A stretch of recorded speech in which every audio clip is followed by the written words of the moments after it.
strici ultima fază. Și ce, în ultima fază în top? Și dacă să nu e gol, că nu e ultima fază.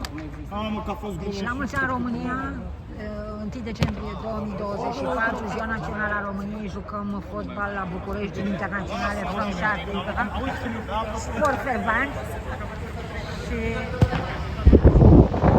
urăm românilor de peste, de pretutindeni, la mulți ani, să fiți sănătoși, să fiți veseli, să fiți optimiști, să aveți un an mai bun anul viitor și mai vesel și mai îmbelșugat, mai prosper.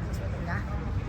Joacă pe teren, avem SV Calenberg și FC România 1902. Știți povestea lui FC România, știți povestea lui SV Calenberg și acum știți și povestea lui Internaționale Franșade Liga, canalul de YouTube unde găsiți toate evenimentele noastre.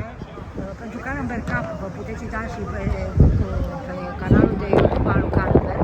Are și un canal separat, dar uitați-vă pe Internaționale Franșade Liga, Liga IFL și mai ales veniți și voi, distribuiți evenimentele noastre.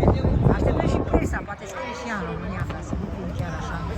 Iar dacă v-a supărat pe noi, nicio problemă, că jucăm și fără.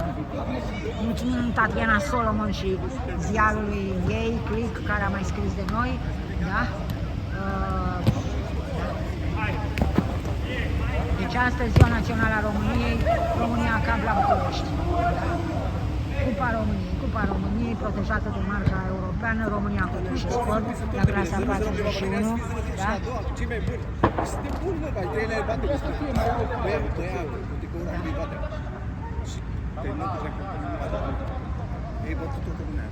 Deci, la mulți ani România, 1 decembrie 2024, la mulți ani români. Sper că acolo unde sunteți vă merge bine